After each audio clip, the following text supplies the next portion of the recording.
સૌથી પહેલો વિરોધ કોણે કર્યો તો પ્રેમ લગ્ન સામે? મા બાપની જાણ બહાર લગ્ન નહીં કરવા પટેલ સમાજે કર્યો હતો. તો મારે ઘણા બધા પટેલ મિત્રો છે, સંબંધીઓ છે.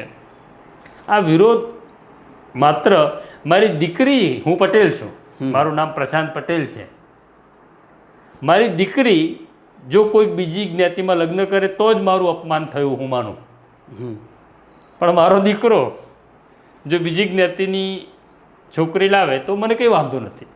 હા, એટલે આપણો આ જે આપણી માનસિકતા છે ને એ જરા જુદી છે. દીકરા માટે નિયમ જુદો છે.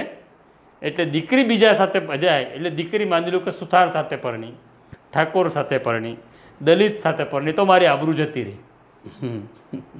પણ હું પટેલ છું અને હું મારા ઘરની અંદર કોઈ આદિવાસી છોકરીને લાવ્યો લગ્ન કરીને, બરાબર છે, કોઈ સુથારની દીકરીને લાવ્યો લગ્ન કરીને, તો મારી આબરૂ નથી જતી. એટલે દીકરોના લગ્નથી આબરૂ નથી, દીકરીના લગ્નથી આબરૂ જાય છે. હવે સૌથી પહેલાં તો પાટીદાર સમાજે ચિંતા કરવાની જરૂર છે કે એમની ત્યાં દીકરીઓની સંખ્યા ઘટી રહી છે. હા, બરાબર છે. તમે સૌથી આખા દેશની અંદર જુઓ તો મહેસાણા જિલ્લો એક એવો છે કે જે સ્ત્રી અને પુરુષનું પ્રમાણ ઉપર નીચે છે, સ્ત્રીઓ ઓછી છે. એની ચિંતા ન કરી અને પ્રેમ લગ્ન લઈને ચાલ્યા.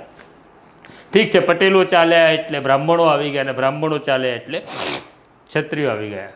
અને હર્ષભાઈએ બધાને કહ્યું હતું ચિંતા ના કરતા એમની સ્ટાઇલ પ્રમાણે કડક કાયદો લાવીશું, ચમરબંધીને છોડીશું નહીં, આવું બધું કીધું હશે એમણે.